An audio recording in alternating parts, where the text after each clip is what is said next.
David Bernard, and then we'll do Bevill Dean.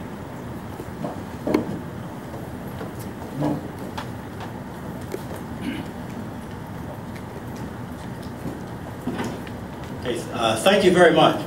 I know that the progressive people in this room want the Richmond region to fulfill its potential as a world-class metropolitan center. But how are we going to do that when we're not providing the education and the job opportunities for all?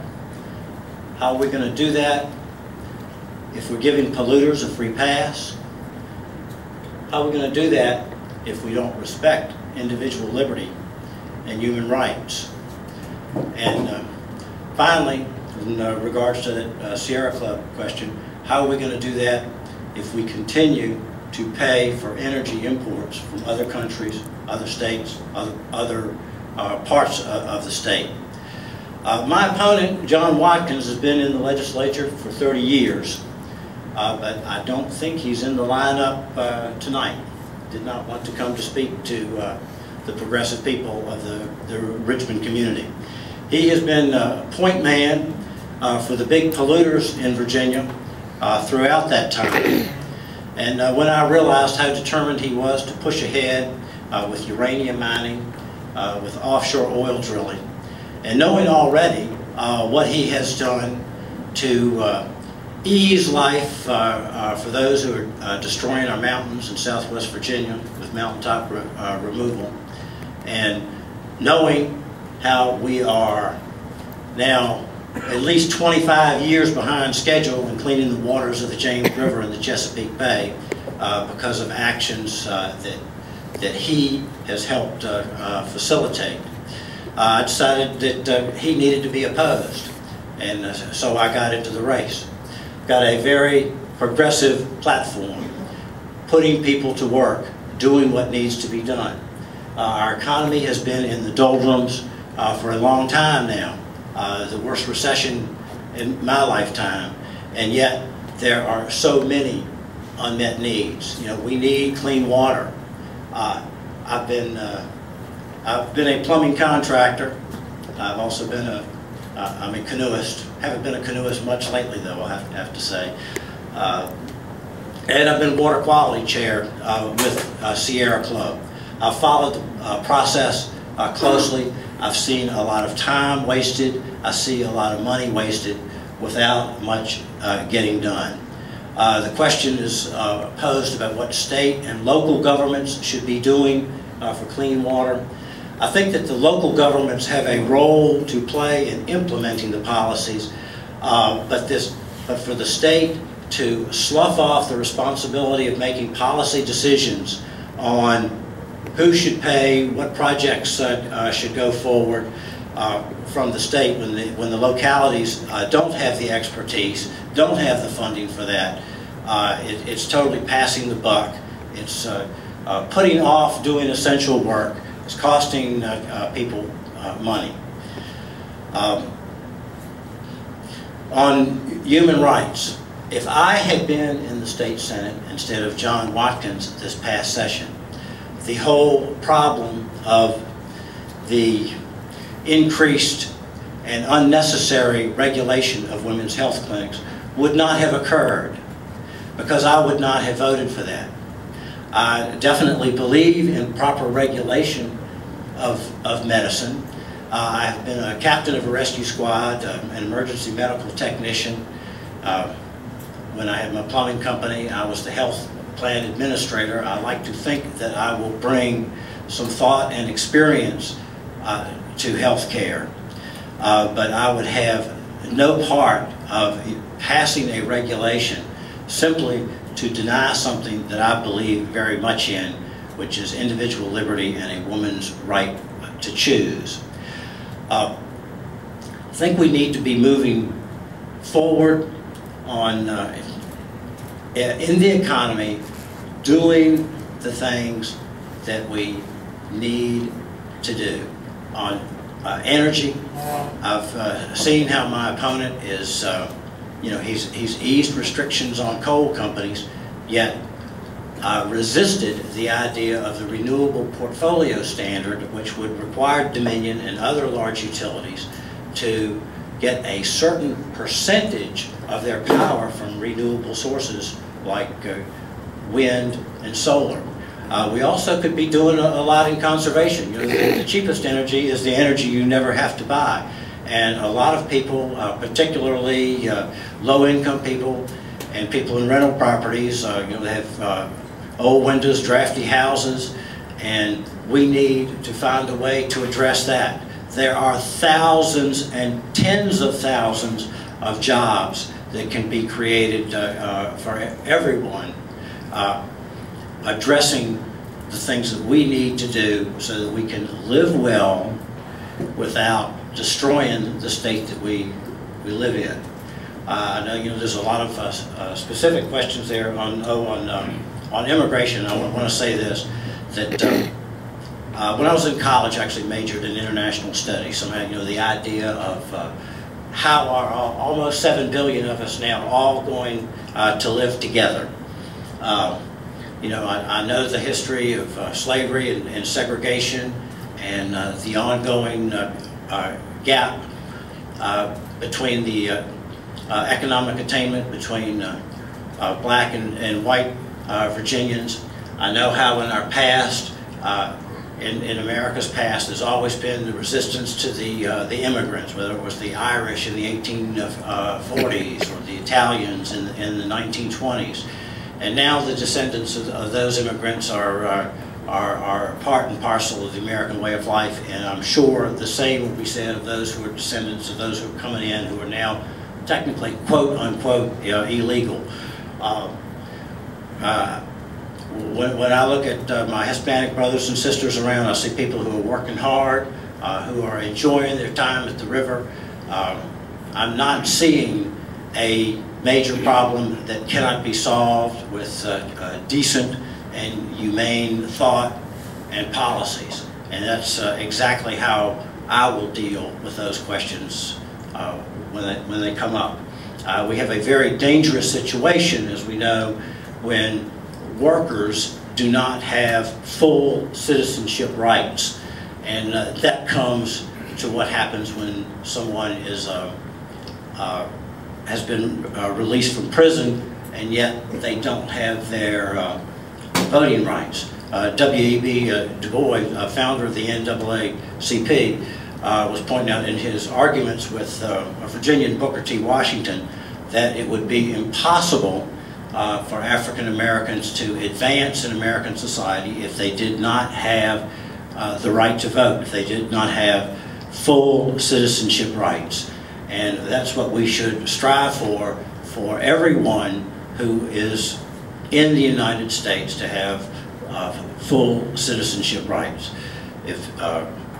unless they have been legally convicted of a crime. But once they have served their time, they should have their full rights restored.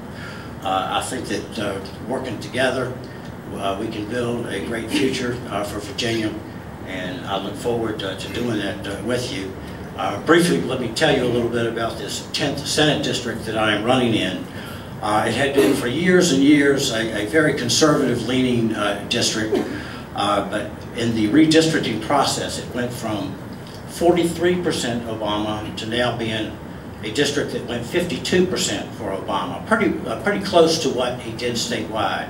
It is a district that Democrats should and can win, and if we pull together right now, we can win it 3 weeks from now. So I would appreciate your vote and your support this coming November the 8th. Thank you.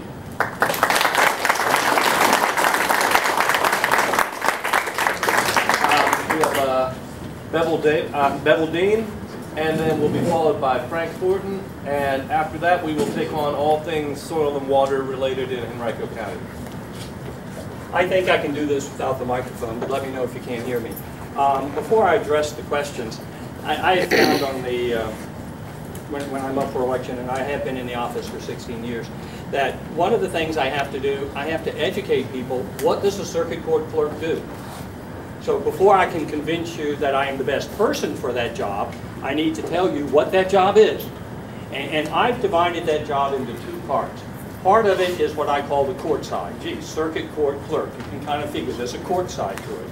Well, I'm responsible for the day-to-day operations, for the calendar, if you will, for the court. And in the circuit court, you have felonies and misdemeanors. We get the big guys. We get the original indictments, and I process all the indictments. We have grand jury once a month. The surrounding counties might have it once every 3 months, but because of the crime that goes on in the city of Richmond, we can have anywhere from 300 to 500 indictments every month. And I devised a panel system where we have 3 grand jury panels running at any given time on that grand jury day, so that we can get all of those 300 to 500 indictments through the system and put online. And I was the first clerk to digitalize the circuit court records, and so you can see all these records online starting January 1, 2011. So that's the court side of the function. The other side is what I call the administrative, and I truly am an administrator. In Virginia, the court clerk is also the probate judge.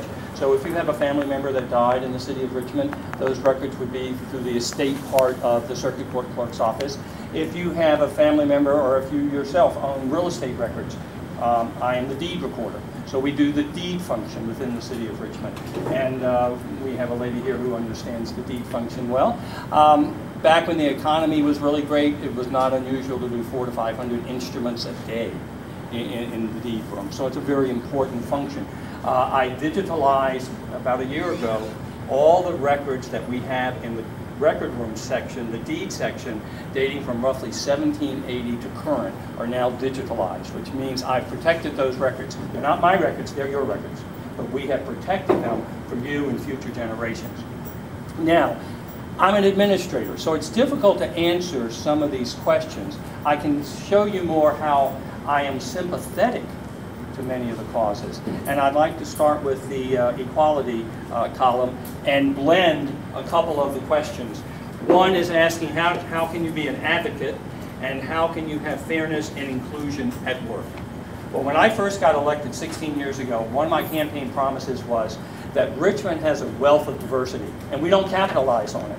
And I promised that I would capitalize on that wealth of diversity, and that when someone came to my office and they opened the door of my office, and that's symbolically opening the door because I have offices all over the courthouse, but if it was all in one room, if you open the door to my office, you will see the diversity, a mirror image of the diversity that we have in the city of Richmond. Whether it's African American, male, female, gay, straight, Hispanic, it's all there in my office. And I'm here to tell you that diversity has made my office one of the best clerk's offices in the Commonwealth of Virginia.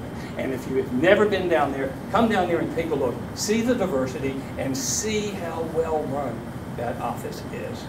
Now, one of the columns, or one of the questions, talking about something I think I did several years ago. You may or may not be familiar with this, but when the General Assembly is in session, a group of gays and lesbians do a very nonviolent protest at the courthouse. And they do this, they meet outside, there's some speeches, there's press, but very little really hits the press about it. They then come into my office and they apply for marriage licenses. Well, I happen to be totally in favor. Let anybody who wants to get married, I'm not sure why anybody necessarily wants to, but if you want to get married, for God's sake, you should have the right to get married. But I also took an oath of office that I swore to uphold the laws of the Commonwealth. Not to rewrite them to my liking, but to uphold them. So we have a group of people that come in every year, and they're at the counter, and they're applying, they fill out the application, they're applying for a marriage license, and either I stand at the counter or one of the employees, one of the deputy clerks, and says, I'm sorry, we can't issue you a marriage license. The Commonwealth of Virginia does not allow it.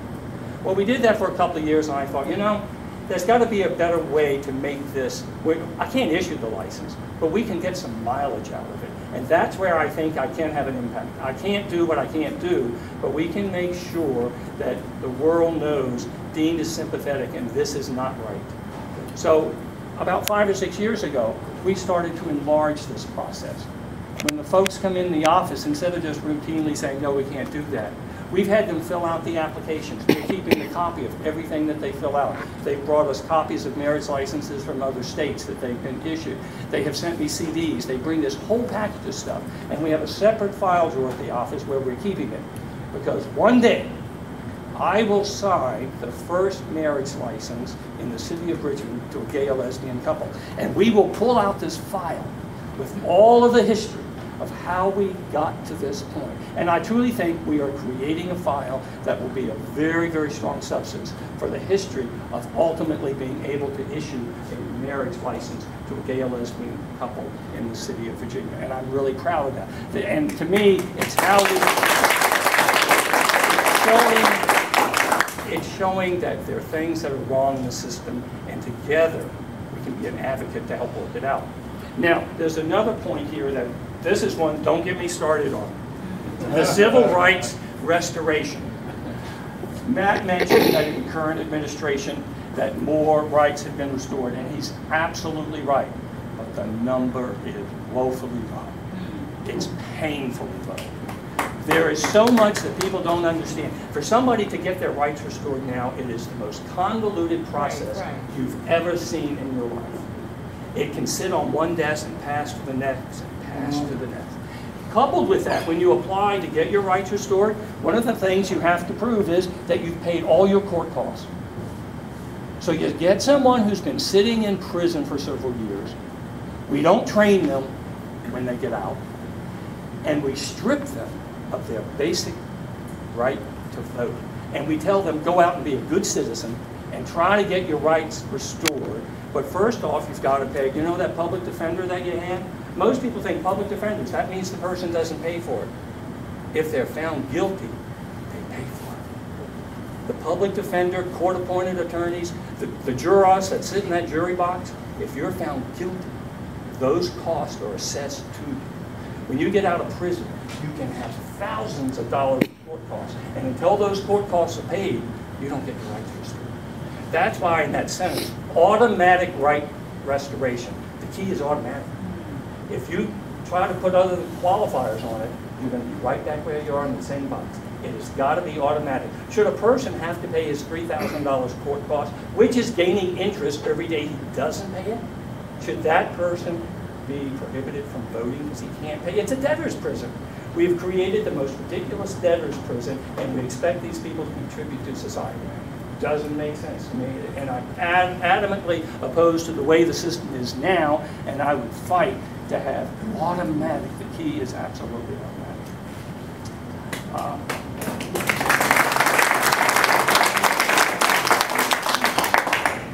If you haven't been to the Circuit Court Clerk's office, you ought to come down. We just started a program 2 months ago that now attorneys and law enforcement can look at the automated files off-site. They don't even have to come to the courthouse anymore. They can look at it in their office. They can look at it at 2 o'clock in the morning. And that has saved the city a fortune. I did it with state dollars that we got through a trust fund through the state. Didn't cost the locality a penny. The records are online to certain folks. Right now, the General Assembly restricts who we allow those records to be shown to. I believe in time that restriction will be removed because, as I said before, they're your records. They're public records. And public records mean, to me, it means just that, public. And ease of access is great for all of us. And just by digitalizing the files, I no longer have to spend $1.28 for a file jacket. And when you have 13,000 to 15,000 cases a year, do you know how much money we're saving just in that paper alone? We no longer have to worry about a law clerk is looking at a file, a judge is looking at a file, the defense attorney or Commonwealth attorney comes in and says, I need to look at the file. And we say, can't do it. Sitting on the judge's desk, you can't look at it like that. Those days are gone. 20,000 people can be looking at that file at the exact same time. We have terminals all over the courthouse, and people now can look at it online, in the courthouse, as well as in their own office. Thank you for letting me be here this evening. I consider it a real pleasure, and thank you.